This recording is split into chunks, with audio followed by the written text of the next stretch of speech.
ए रघु, अरे क्या चाय बनाई यार, बिल्कुल शक्कर नहीं इसमें, शक्कर डाल। बता ना तेरे को। और एक रघु, क्या कर रहा है? बस कर। अरे दे सर, ऑलरेडी चाय इतनी मीठी सर। अरे रघु बराबर चाय बना रहा है मेरे सिरके। हम इतने कड़वे लोगों के बीच में रहते हैं ना, कुछ दिन के बाद हम भी वैसे बन जाएंगे, इसलिए मीठे की बहुत ज़रूरत है। सर, ये कोई रीज़न नहीं हुआ मीठा पीने का। अच्छा, ये नीलेश मिसिंग केस का क्या हुआ? सर, वो गाड़ी थी, वो वहीं पे कई दिनों से पार्क थी, लेकिन किसने पार्क की किसी को कुछ पता नहीं चला, और आसपास कोई सीसीटीवी कैमरा भी नहीं था, इसलिए अभी तक हमें भी कुछ पता नहीं चला। वैसे मैंने रत्ना से स्पेयर की लेके उस गाड़ी को फॉरेंसिक के लिए भेज दिया है। ये पब्लिक भी ना सब पुलिस पे डाल देती है। अब इतने दिनों से वहाँ गाड़ी पड़ी है, किसी को कुछ नहीं, कल एक्सीडेंट हो जाएगा, फिर पब्लिक हमारे पास आ जाएगी। नीलेश के ड्राइवर का क्या हुआ? सर, वो गाँव गया हुआ था, मैंने फ़ोन कर दिया, वापस आ रहा है। चिरके, ये रत्ना है ना, उसका फ़ोन मॉनिटर कर। अगर किडनैपिंग केस है तो उसको रैंसम कॉल जरूर आएगा। ठीक है सर, एक मिनट। रत्ना ने नीलेश काटके की फ़ोटो भेजी है। सर, ये तो वही नीलेश है जिसके साथ ऑफिस में किसी ने मारपीट की थी, और ये उसके खिलाफ कंप्लेंट भी नहीं करना चाहता था। वो मैं ऑफिस आते वो स्टेयरकेस से गिर गया था ना, अब इसकी मैं आपके पास कंप्लेंट क्या करूं? मुझे इस केस में झगड़े का और बदले का एंगल ज़्यादा लग रहा है। चलो पता करते हैं, ऐसी क्या वजह थी कि नीलेश ने मार खाने के बाद भी जिसने उसे मारा उसके खिलाफ पुलिस में कंप्लेंट नहीं की।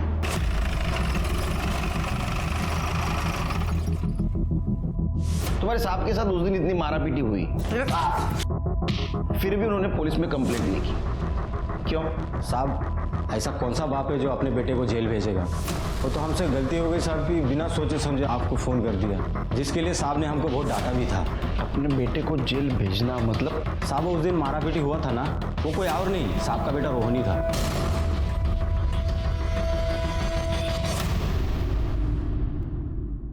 हाँ सर, मारपीट तो की थी, क्योंकि बाबा ने हमें कहीं का नहीं छोड़ा था। जीना मुश्किल कर दिया था हमारा। किस सेंस में जीना हराम कर रखा था? सर, मेरे बाबा ठीक से घर का खर्चा भी नहीं देते। जब देखो तब कहते हैं कि जेब खाली है, घटिया से घटिया एड फिल्म बनाते हैं और सारा पैसा उन लड़कियों पर उड़ाते हैं। मेरी आई को भी बहुत परेशान किया है सर उन्होंने, बहुत रुलाया है उसको। सर, मैंने आज तक बर्दाश्त किया, लेकिन अब बात बर्दाश्त के ऊपर चली गई है। सर, मैंने खुद अपनी आंखों से उन्हें देखा है, लड़कियों के साथ घूमते हुए, उनको गिफ्ट बांटते हुए, और फिर मुझे लगा कि अब तो उन्हें सबक सिखाना ही चाहिए, इसलिए तूने उनको सबक सिखाया। तो सुधर गए सबक सिखाने के बाद? नहीं, फिर तूने सोचा इनको आखिरी सबक सिखा देते, उनको गायब किया। अब ये बता, वो जिंदा है या मार दिया? मार दिया? ये क्या कह रहे हैं सर आप? वो मेरे बाबा हैं, मैं भला उनको क्यों गायब करूंगा?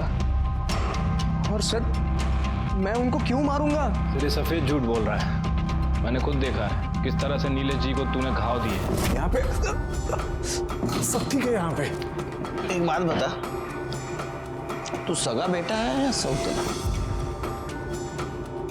सौतेला होता ना सर, तो शायद मार भी दिया होता। सगा हूं, इसीलिए शायद सिर्फ मारपीट करके ही सॉल्व करने की कोशिश कर रहा था सब कुछ, बस। तो 3 जनवरी को कहाँ था? सर, मैं अपने दोस्तों के साथ था। चिर के इसको अंदर करो। देखो, सच बोल रहा है झूठ? चल सर, मैं सच बोल रहा हूँ, मेरे एक्टिंग कीजिए सर, प्लीज मेरे एक्टिंग कीजिए। मैं सर, नीलेश गाड़गी की सीडीआर रिपोर्ट।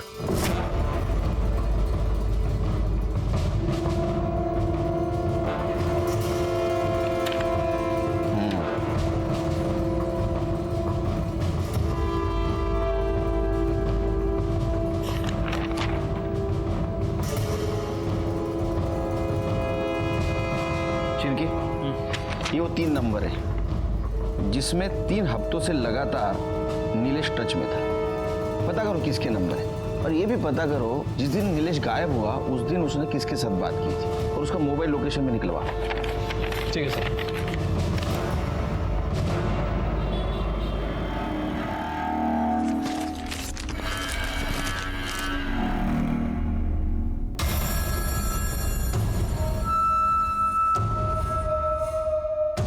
राजेश, राजेश, क्या हुआ?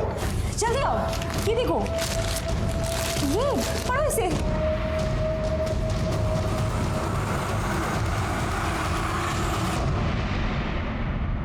बघ मैं आधीच टेन्शनमध्ये. अब वो टेंशन में एक चाय एक्स्ट्रा पी ली तो क्या हुआ, और वो भी बिना शक्कर की पी. यार कितना शक करोगी मुझ पे. नहीं चलो बाद में फ़ोन करता हूँ. नहीं बाद में करता हूँ. हाँ मैं भी चल रहा हूँ. सर ये नीलेश के मोबाइल लोकेशन रिकॉर्ड्स, इनके हिसाब से उसकी लोकेशन 3 जनवरी को शाम को 4 बजे ओल्ड ब्रिज की थी. उसकी गाड़ी मोहिती मार्केट में मिली शिरकी, और उसका लास्ट मोबाइल लोकेशन दिखा रहा है ओल्ड ब्रिज. इसका मतलब ऐसा हो सकता है शिरकी कि वो दूसरी गाड़ी से वहाँ गया, लेकिन कोई भी गाड़ी से गया होगा तो टोल नाका क्रॉस करके गया होगा. शिरकी टोल नाके का सीसीटीवी फुटेज मंगाओ. ठीक है सर. वैसे सर वो मैंने नीलेश के ऑफिस में पूछताछ की थी. वहाँ पता चला है कि नीलेश का किसी आदमी के साथ झगड़ा हुआ था.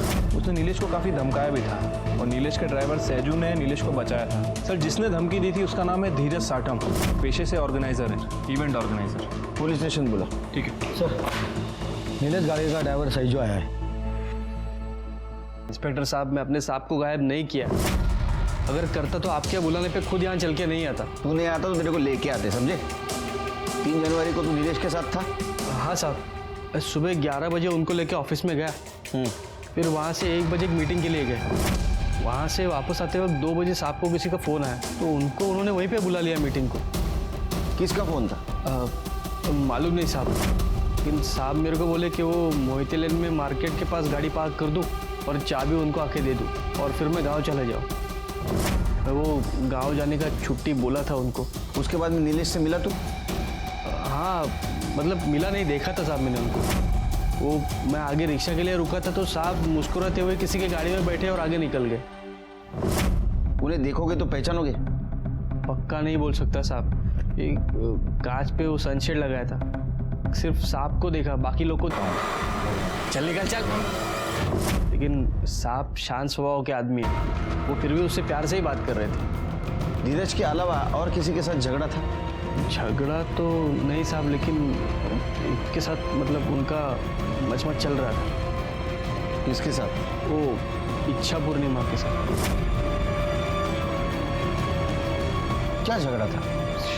शायद पैसों को लेके कुछ था साहब. 2 जनवरी को रात 9 बजे साहब आश्रम में थे. मैं बाहर उनका इंतजार कर रहा था, इतने में अंदर से झगड़े की आवाज़ आई. देख, मेरे सारे पैसे मुझे वापस चाहिए, और अगर मेरे साथ शांति करने की कोशिश की ना तो सारी दुनिया को बता दूंगा कैसी इच्छा पूर्णिमा है तू, और तेरे सारे काले धंधे में सारे लोगों के साथ. अपने औकात में रह, समझा? पता है ना किसके साथ बात कर रहा है तू? मेरी पहुंच ऊपर तक है.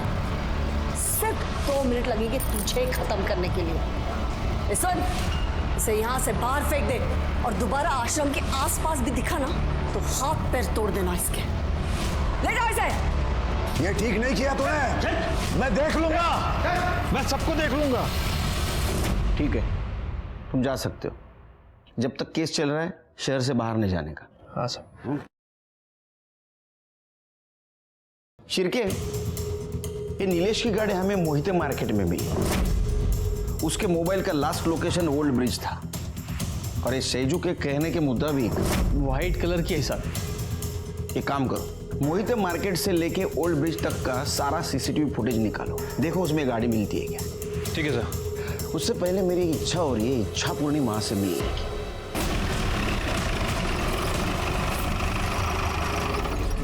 जय माता दी, जय माता दी.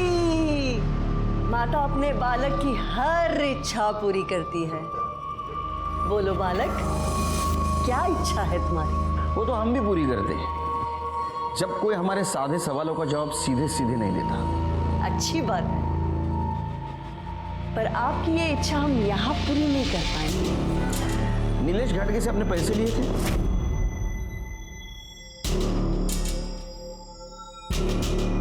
पैसे नहीं, दान दिए थे उसने इस आश्रम के लिए. दान दिया था तो फिर वापस क्यों मांग रहा था?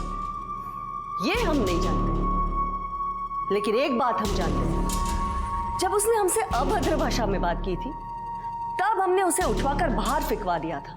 तो फिर 3 जनवरी को जब वो गायब हुआ, आपने फोन क्यों किया उसको? हम तो माँ है ना सबके, और माँ अपने बच्चों से ज्यादा रूठ कर नहीं रह सकती.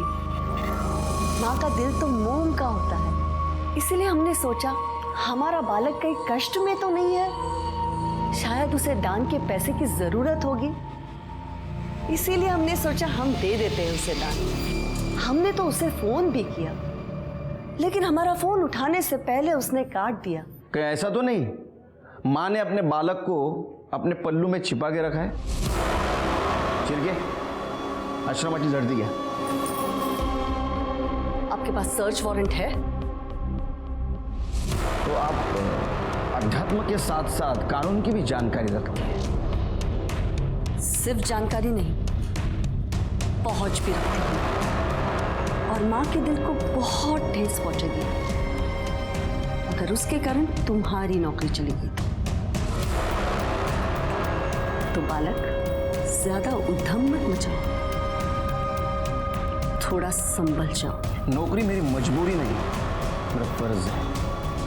फिर से आऊंगा प्रूफ के साथ, और उस वक्त मेरी इच्छा पूरी करके जाऊंगा। चला शिव, इच्छा पूर्णी माँ।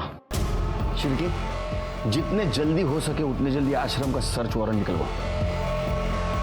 ये जगन माता है ना, ये इंटरेस्टिंग कैरेक्टर ही नहीं, स्ट्रॉन्ग सस्पेक्ट भी है। आपको लगता है कि पैसों के लिए वो नीलेश को मरवा सकती है? अरे शिरके, जो इंसान पैसों के लिए भगवान का दुकान लगा सकता है ना, वो कुछ भी कर सकता है। लेकिन ये केस किडनैपिंग का नहीं लगता। अगर ये केस किडनैपिंग का होता तो अब तक जरूर रैंसम कॉल आता। सर, रोहन की mobile location details. Sir, details के हिसाब से तो 3 जनवरी की शाम 4 बजे से 9 बजे तक वो मॉल में ही था। मॉल का सीसीटीवी फुटेज चेक किया? हाँ सर, मैंने चेक किया था, वो उस दिन उधर ही था। ठीक है, जाओ। लेकिन शिरके, इसे ये तो साबित नहीं होता कि नीलेश को उसने गायब किया है। ऐसा हो सकता है कि उसने किसी से उसको गायब करवाया हो। कुछ दिन उसके ऊपर ध्यान रखो। ठीक है सर। सर, धीरज सट्टम आ गया। सर, मैं उसे क्यों मारूंगा? इवेंट कंपनी के नाम से वो सिर्फ मुझे क्लाइंट लाके देता था। शूट, वो क्वालिटी डिलीवरी, ये सब मेहनत मेरी थी। क्लाइंट को करोड़ों का बजट देता था और मुझे आधे में निपटाता था। सर, इस बार तो उसने मुझे आधे पैसे भी नहीं दिए। सर, वो मुझे देने के लिए उसके पास पैसे नहीं थे, लेकिन लड़के बाजी उड़ाने के लिए उसके पास पैसे थे। मतलब तुम्हें सिर्फ पैसा कमाना था, और तुम्हें पता था कि उसके पास पैसा है लेकिन वो नहीं दे रहा है, इसलिए तुमने उसे किडनैप कर दिया। फिर भी उसने पैसे देने से मना किया, इसलिए शायद तुमने उसे मार दिया। सर, मैं उसे किडनैप करने से या मारने से उल्टा फंस जाऊंगा। मार्केट में 2.5 करोड़ रुपए भरने हैं सर मुझे। और अगर सर मैंने उसे किडनैप किया होता तो उसके फैमिली को मैंने फ़ोन किया होता पैसे के लिए। क्यों? तुम्हें किसी ने बताया नहीं? उसको रैंसम कॉल नहीं आया? सर, मुझे लगा आपने मुझे यहाँ बुलाया तो अब तक नहीं होगा। ठीक है, जाओ। नीलेश के कार से फॉरेंसिक रिपोर्ट में कुछ नहीं मिला। नीलेश का बेटा रोहन, इच्छा पूर्णिमा और धीरज साटम, ये सब इस केस के सस्पेक्ट थे। उनका मोटिव समझ में आ रहा था, लेकिन उनके खिलाफ हमारे पास कोई ठोस सबूत नहीं था। ये केस किडनैपिंग का नहीं है, ये भी समझ में आ रहा था, क्योंकि सज्जू ने नीलेश को गाड़ी में हंसते हुए बैठते हुए देखा था। इसका मतलब वो उसके जान पहचान वाले थे, और कोई रैंसम कॉल भी नहीं आया था। मतलब ये केस किडनैपिंग और मर्डर, इससे भी कुछ अलग मामला था। इस केस के बारे में आश्रम से कुछ क्लू मिलने की उम्मीद थी, लेकिन कोर्ट ने आश्रम के सर्च वारंट की अर्जी खारिज कर दी। लेकिन अभी भी सवाल ये था कि ये नीलेश गया किसके साथ, क्यों गया और उसका क्या हुआ। ये सब हमारे दिमाग में चल रहा था। ऐसे में इस केस की एक ओपनिंग हमें मिली। सर, टोल नाके का सीसीटीवी फुटेज चेक किया सर। वहाँ ठीक वैसे ही कार पास होती दिख रही है जैसा हमें सैजू ने डिस्क्राइब किया था, और ठीक उसी समय क्रॉस हो रही है जब नीलेश का फ़ोन स्विच ऑफ हुआ था। गाड़ी के अंदर कौन कौन बैठा था? नहीं सर, किसी का फेस साफ साफ नहीं दिख रहा है। सर, ओल्ड ब्रिज के आगे नदी किनारे एक लाश मिली है।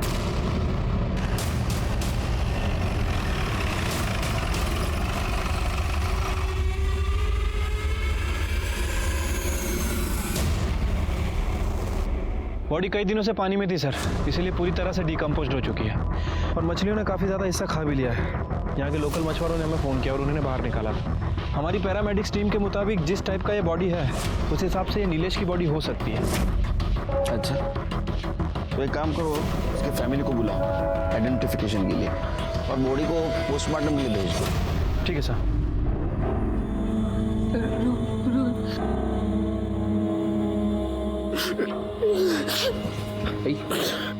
आई शांत हो। ये कुछ सामान मिला है।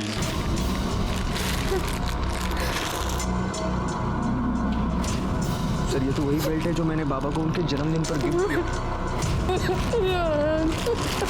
आई,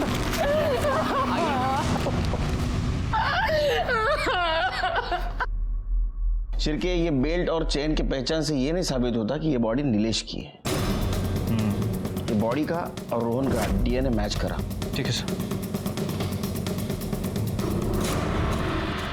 सर, नीलेश के कॉल रिकॉर्ड में जो 3 नंबर मिले थे उनमें से 1 नंबर धीरज का है। बाकी के 2 नंबर किसी राजेश पाटिल और रति शिंदे के नाम रजिस्टर्ड है। इन दोनों के साथ नीलेश लगातार टच में था, लेकिन रति शिंदे के साथ पिछले 1 महीने से उसका कम्युनिकेशन बंद है और राजेश पाटिल के साथ 3 जनवरी को उसने आखिरी बार बात की थी। दोनों को पुलिस स्टेशन बुला। सर, मैंने दोनों का फ़ोन ट्राई किया, लेकिन दोनों का ही फ़ोन बंद है 3 जनवरी के बाद। कितने तारीख से? 3 तारीख से। 3 जनवरी। Yes sir. मतलब जिस दिन नीलेश गायब हुआ। हाँ सर। एक और इंटरेस्टिंग बात, नीलेश का फ़ोन बंद होने से पहले उसके फ़ोन पर किसी यास्मीन का कॉल आया था। ये यास्मीन यही नया नगर में ब्यूटी पार्लर चलाती है। और ये राजेश पाटिल और रति? सर, ये राजेश सतारा का रहने वाला है और रति संगमवाड़ी में रहती है। तुम एक काम करो शिर्के, तुम यास्मीन के पार्लर जाओ, मैं रति से जाके मिलता हूँ। तुम्हारी रति मैडम है क्या घर में? रति मैडम? जी आप मृणाल मैडम की बात कर रहे हैं? मृणाल? जी, रति मैडम ही मृणाल मैडम है। उन्होंने वो मॉडलिंग के चक्कर में अपना नाम मृणाल कर दिया है कि घर में? जी अभी तो वो घर में नहीं है, 5 दिन पहले ही निकल चुके हैं यहाँ से। बोल के गई थी कि किसी शूटिंग पे जा रही हूँ। अकेली गई? नहीं साहब, वो राजेश पाटिल साहब भी थे ना साथ में। राजेश पाटिल? वो भी मॉडलिंग करते? नहीं साहब, वो तो पिछले कुछ दिनों से यही रहते मैडम के साथ। रिलेटिव है? नहीं साहब, दरअसल बात यह है कि वो कुछ अलग टाइप के फ्रेंड है। राजेश साहब का अपना भी काम धाम चलता है, वो नेता वेता लोग के साथ भी, और मैडम का पूरा काम वही देखते हैं।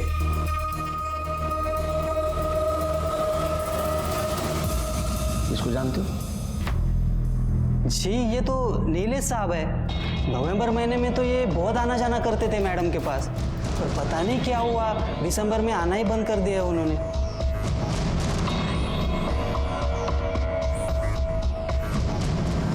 तुम्हारा नंबर दे दो। मेरा नंबर?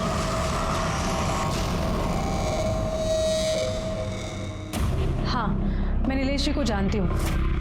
उनके यहाँ पे जब भी इवेंट्स और एडवर्टीजमेंट होते हैं, मेरे यहाँ से ही हेयर और मेकअप आर्टिस्ट जाते हैं। लास्ट टाइम नीलेश गाडगे से आपकी बात कब हुई थी? ठीक से याद नहीं आ रहा है, बट कुछ दिन पहले ही। अब आप ये सब क्यों पूछ रहे हैं? हमें शक है कि उसका मर्डर हो चुका है। क्या? मर्डर? कैसे? I mean, ऐसे कैसे हो सकता है? ऐसा हुआ है। नीलेश के मर्डर के पहले उसकी लास्ट कॉल आपको हुई थी। मेरे साथ बात की थी? नहीं। आपको याद नहीं आ रहा है क्या? मेरे साथ कैसे? नहीं, आपके फोन रिकॉर्ड तो यही कह रहे हैं। हाँ हाँ हाँ, वो मंडे बात हुई थी मेरी उनके साथ। नहीं, ट्यूसडे को। खैर, जाने दीजिए। ये बताइए कि नीलेश गाडगे के साथ ऐसा कौन कर सकता है? कोई दुश्मन, कोई दोस्त, किसी पर शक है आपको? देखिए सर, मेरा उनके साथ प्रोफेशनल रिलेशन था। मैं आपको कैसे बता सकती हूँ कि उनका मर्डर कौन कर सकता है और कौन नहीं। ठीक है।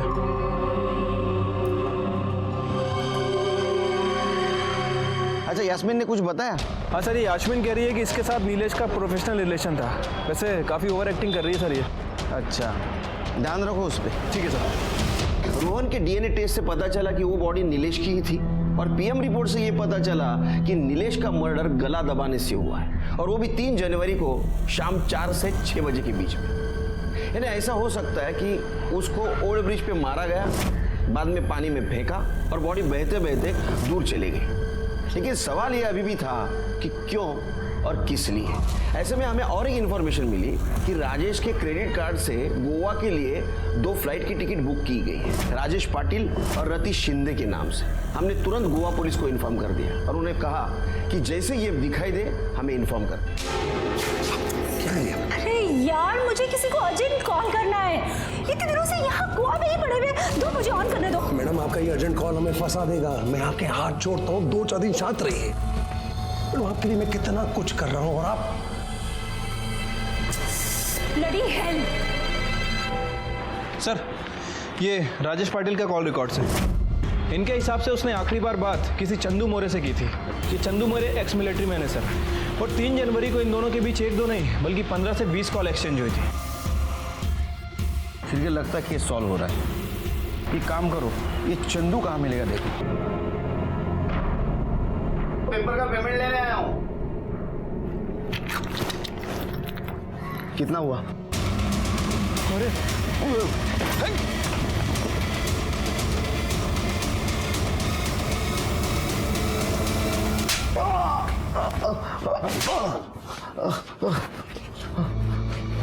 अरे चंदू, कैसा है तू? हाँ, चल सच सच बता अभी।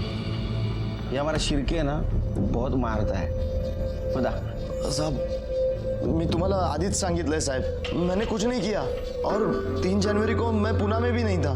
तू पुणे में नहीं था? नहीं। तेरा मोबाइल घूम रहा था पुणे में। हाँ, कैसे? पहले खड़की मार्केट गया, बाद में ओल्ड ब्रिज गया। तेरा दाखो, ये देख तेरे मोबाइल डिटेल्स। हाँ साहब, वो राजेश मुझे बोला था कि उसकी गाड़ी लेके नीलेश को मार्केट से पिकअप करना है और उसे वो ओल्ड ब्रिज के पास छोड़ना है। गाड़ी में कौन कौन था? धीरज था। धीरज साठम। हाँ, तो वो तो एक नाम हुआ। और वो धीरज का असिस्टेंट था महेश, और एक लड़की थी जीनत। तो तुमने नीलेश को मार्केट से उठाया, उसके बाद क्या हुआ? उसके बाद सर सीन समझ में आ गया। अभी हम 1 शॉट करेंगे। हाँ। मुझे 1 टेक चाहिए। हाँ। Mood rolling and action. मुझे लगा कोई फिल्म की शूटिंग चल रही है। फिर थोड़ी देर बाद महेश ने मुझे गाड़ी रोकने के लिए कहा, मैंने रोक दी। अभी आप थोड़ी देर के लिए उतर जाओ, और दादा आप भी। मुझे इनके कुछ क्लोजअप शॉट लेने हैं, तो मैं ले लेता हूँ अभी। फिर मैं और जीनत गाड़ी के बाहर पास में ही खड़े थे। वो तीनों ही अंदर थे साहब। मैं जीनत को ही देख रहा था। उसे किसी का फोन आया था और वो नंबर दे रही थी उसे। फिर धीरज बोला अंदर आओ, बैठ जाओ, हो गया। फिर मैं और जीनत अंदर गए। मेरे बाजू वाले सीट में जीनत बैठी थी। हम लोग वहाँ से निकल गए। हाँ, थोड़ी देर आगे जाने के बाद मुझे हल्का होना था, इसीलिए मैंने गाड़ी रोकी और थोड़ा दूर जाके आया। मैं वापस आकर देखा तो। पर किया क्या तुम दोनों ने? अरे पहली बार शूट पे आई है कि तू? नीचे सीन चालू है, बाकी सब ठीक है। झूठ मत बोलो, मैंने देखा है तुम दोनों को। अरे मैडम समझो बात को, नीचे शूट चालू है, दूसरा यूनिट काम कर रहा है। नीलेश साहब कहाँ गए? अरे उनका पानी में गिरने का शॉट था ना यार, वही चल रहा है। और तुम दोनों टेंशन मत लो यार, नीचे दूसरा यूनिट है, उनको निकाल लेगा पानी में से। अरे यार चलो चलो यार, चंदू बहुत देर लो। चलो मैडम चलो।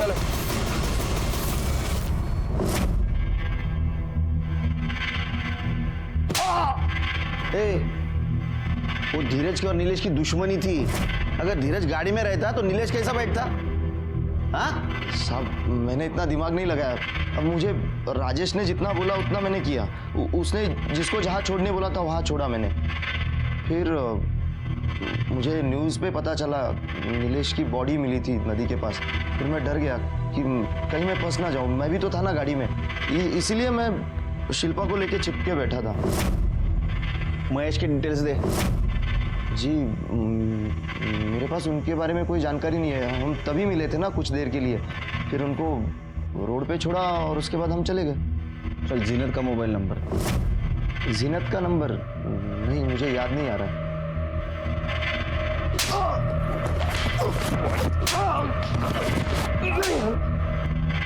आया क्या कुछ याद? सांग।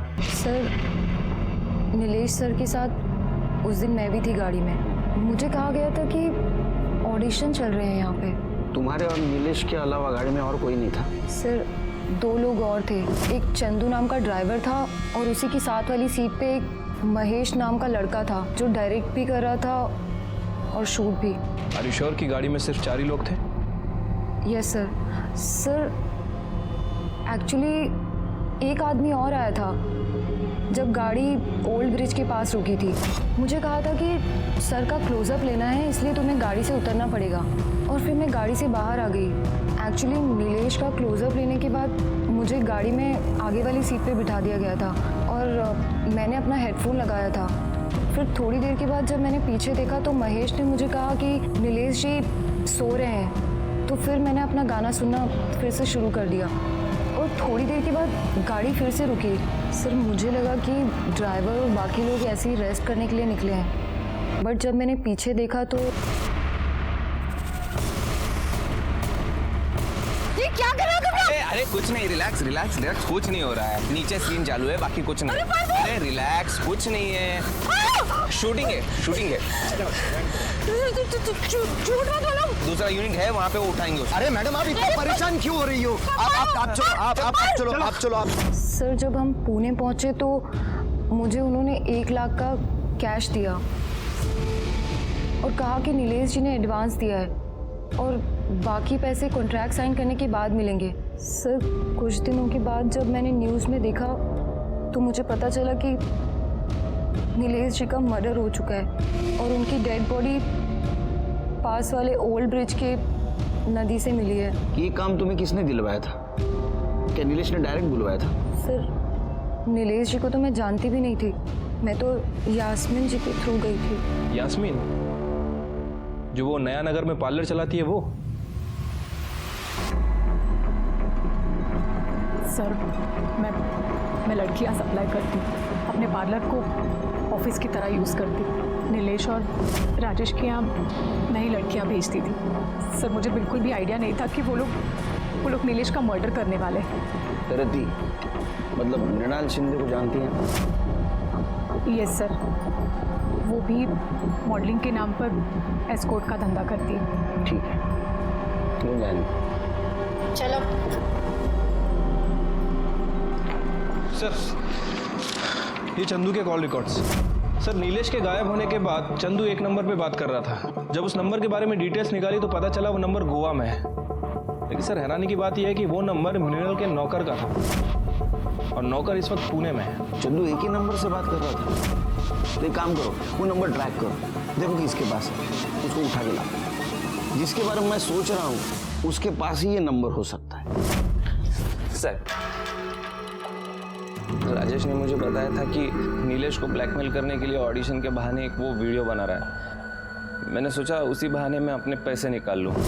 जब वो शूट खत्म हुआ तो मैं खुद वहाँ जाता, ये तो गेलो साहिब नहीं, चंदू और मैं पीछे की सीट पर बैठे थे। मैं उसे ब्लैकमेल कर रहा था कि मेरे पैसे दे देने तो मैं वो वीडियो वायरल कर दूंगा। वो चीखने चिल्लाने लग गया और चंदू ने उसको मुँह पकड़ा। सर मर गया वो। मैं 17 साल से नौकरी करता हूँ। तो किससे बात कर रहा है समझ में आ रहा है?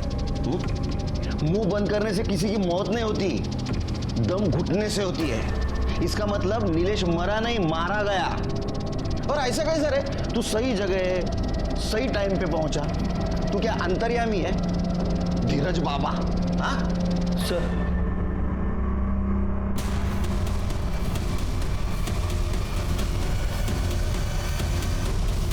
इतनी जल्दी क्या राजेश जी? सर मैंने नहीं मारा सर, मैंने नीलेश को नहीं मारा सर। सर मैं सिर्फ वीडियो बनाना चाहता था ताकि वो जो मृणाल को परेशान कर रहा है वो परेशान ना करे। वो मृणाल को क्यों परेशान कर रहा था? सर ये नीलेश जो है ना, ये एड एजेंसी का बहाना करके लड़कियां बुलाया करता था और सर मैं लड़कियां सप्लाई करता था। मृणाल को भी मैंने ही भेजा था, लेकिन सर नीलेश ने ना मृणाल के साथ सेक्स करके उसका वीडियो बना के उसको ब्लैकमेल करना शुरू कर दिया था। प्रूव करना कि तू सिर्फ मेरे साथ है और मेरे साथ ही रहेगी। और अगर तू प्रूव नहीं कर पाई ना तो मैं प्रूव कर दूंगा कि तू असल में है क्या। और सर मैं उसका वीडियो बना के मैं उसको परेशान करना चाहता था ताकि वो मृणाल को परेशान करना बंद कर दे। सर बस सर इतना ही है। तू पक्का सोशल वर्क नहीं कर रहा था, क्योंकि तू भी मृणाल के लिए लाइन में खड़ा था और इतना डेस्परेट हो गया कि तूने नीलेश को मरवा दिया। नहीं सर, मैंने किसी को नहीं मरवाया सर। तू एक बात बता, तेरे गाड़ी में मर्डर हुआ फिर भी तेरे को पता नहीं और तूने कुछ किया नहीं, तो भागा क्यों? सर मैं कहीं नहीं भागी और ना ही मैंने कुछ किया है। ये राजेश क्या कर रहा है, कहाँ है, मुझे कुछ नहीं मालूम। बहुत इनोसेंट है। राजेश ने कहा चलो कहीं जाके छिप जाते, चली गई। हाँ सर, मुझे कुछ नहीं मालूम। लेकिन फिर भी आपको यहाँ रहना पड़ेगा। इस केस में एक नहीं, वो सारे एंगल छिपे थे। जलन, जेलसी, बदला, धोखा, लालच। नीलेश के अय्याश बिहेवियर ने उसको गुनाह की दस्तक जरूर दी थी। उसने उसे सुना, लेकिन उसे बढ़ावा दिया, और इसका नतीजा ये हुआ कि उसको अपनी जान देनी पड़ी। धीरज, महेश, राजेश, चंदू ये एक दूसरे पर इल्जाम लगा रहे थे, लेकिन सर्कमस्टेंशियल एविडेंस के आधार पर कोर्ट में बार बार बयान बदलने के कारण कोर्ट ने उन्हें नीलेश मर्डर केस में सजा सुनाई। सबूतों के अभाव पर मृणाल का नीलेश मर्डर केस में डायरेक्ट संबंध प्रूव नहीं हुआ, लेकिन नीलेश मर्डर केस के बारे में उसे पता था, लेकिन उसने पुलिस को इन्फॉर्म नहीं किया। इसके वजह से उसे सजा मिली। जीनत और यास्मीन को भी नीलेश मर्डर केस में सजा मिली, क्योंकि उसे इस केस के बारे में पता था, लेकिन उसने पुलिस को इन्फॉर्म नहीं किया। इसी के साथ मैं सीनियर इंस्पेक्टर सुनील केलकर आप सबसे विदा लेता हूं। फिर मिलेंगे अगले एपिसोड में। तब तक के लिए सतर्क रहिए, देखते रहिए क्राइम पेट्रोल दस्तक। मकसद बताना नहीं, बचाना है। जय हिंद।